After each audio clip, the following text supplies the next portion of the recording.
Team Travel versus Team Cashback, a friendly but intense rivalry growing online across the internet, and credit card enthusiasts making their respective arguments on which version of credit card rewards redemption is the most valuable for your finances. That having been said, I want to give you perspective as a banker, a financial services professional, on why I believe going forward that cashback could, if used properly, carry a lot more weight going into the future with the economic circumstances that we have at play. We're going to talk about cashback credit cards, travel credit cards, how to use them effectively, and more importantly, where to get the most value out of them. More importantly, we're going to talk about why you need to be strategic in ways that you may not have needed to be in the past going into the next few years coming ahead. I want to give you context on all of that information, but I first want to give you context on who I am so you know who you're getting this information from. I'm James Phillips. If you're brand new to this channel, then I want to let you know that I have over 13 years at the time of this recording in retail banking. I have a FINRA investment license. I have an active life insurance license. I have an active mortgage license.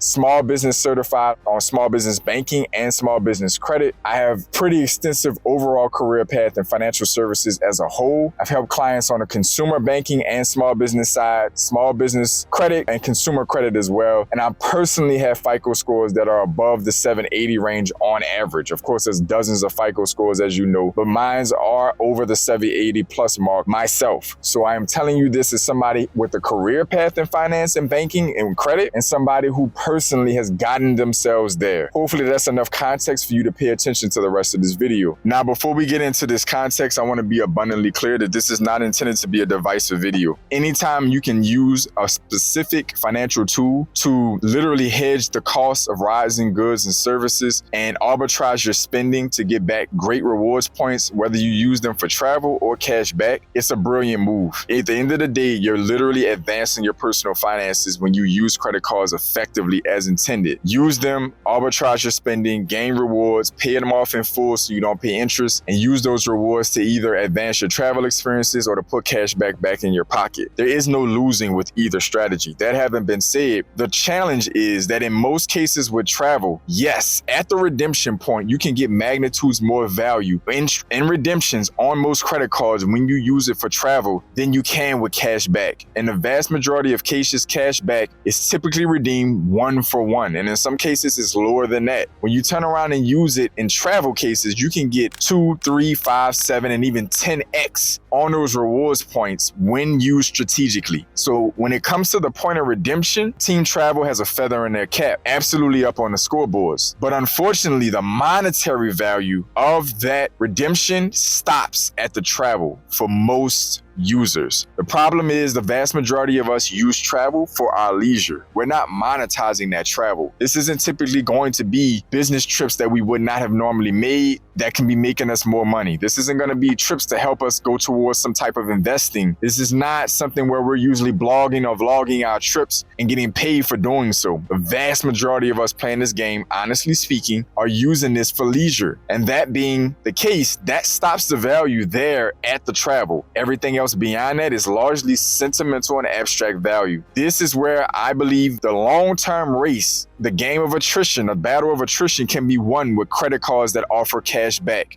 and redeeming them in cash back, because now you have actual dollars, technically digital dollars, in your hand that you can extend into other financial products and other financial strategies that can pay you perpetually for years or potentially decades to come in real monetary value. When you stop and think about the hottest credit cards available right now at the time of this recording in the cashback space, you have cards like the Capital One Saver One, the Chase Freedom Unlimited, the Chase Freedom Flex. You have cards from Wells Fargo's Active Cash. Bank of America has great cashback cards. There's tons of other credit cards, companies, credit unions, large, medium-sized, and small financial institutions, literally hundreds of credit card options, all offering cash back as a redemption method and often offering cash back bonuses. When you think about some of these hot credit cards in the market at the time of this recording, that's not including the business side, which is magnitudes higher than the consumer side in intro bonuses and amplifiers. You're talking about $500, $750,000+ in intro bonuses on these business credit cards that are accessible monetizable, by the way, by everyday users in the form of sole proprietorships. I want to put that out there. If you have any type of monetizable side hustle, gig work, business, you can qualify as a sole proprietor with these business credit cards. And I mentioned them for their amplified value in cashback bonuses, intro bonuses, and amplified spending categories. The moral of the story is that you can accumulate quite sustainably 4 figures in cash back a year between bonuses and spending without going completely crazy shotgunning applications and approvals. You literally can get somewhere between 6 to 8 cards a year, which is highly sustainable to accomplish year after year, one institution to the next, getting intro bonuses along with your spending, and accumulate $1,000, $2,000, $3,000 or more dollars in cash back a year sustainably. If you just get 2 cards a quarter, that's 8 credit cards in a year. If you mix that between personal and business, you can easily accumulate $2,000 to $3,000 in just intro bonuses alone. That's not including your spending. So if that's the case, what type of monetary value can you gain from $2,000, $3,000 or $4,000 in excess? Keynote here,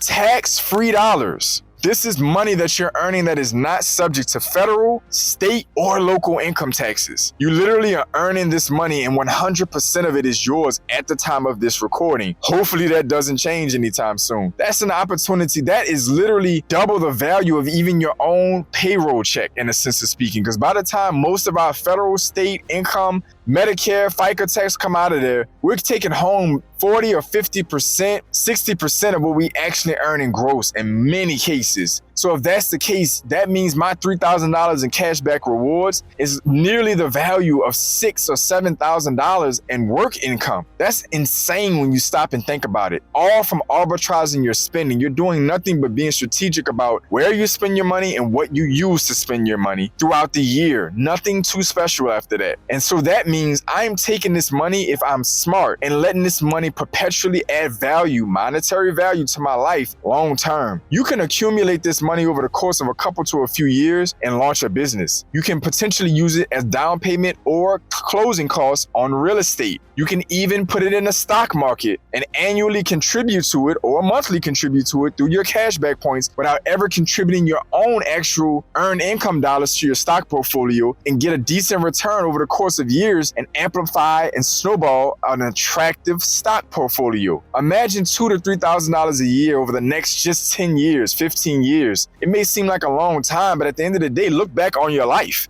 Many of us can look back, and all of us have been adults in most cases for 10 or more years that are watching this recording. I know my audience. You can't tell me that you could not have played this game, if you haven't already, 10 years ago, where it could be right now. Additional 5 figures in value, and if you use this in real estate or a business, could be 6 figures in value you could have had by now. The same goes going forward. The economic circumstances laying out in front of us is going to lead to an environment where if inflation is going to stay relevant, it's going to be a gamble if taxes are going to go up. The cost of assets is going to inflate. Real estate is going to get more expensive. Stock valuations are going to get more expensive. The opportunity to invest in a business is going to get more expensive. These things are not going to likely come down. So that means you have to find creative ways to advance your personal and or small business finances, enhance your retirement. If you're near a stage of retirement, you have to get strategic. And when you get back to the source of this conversation, is training around credit card redemption, credit card value, and rewards. Travel hacking is great, but unless you're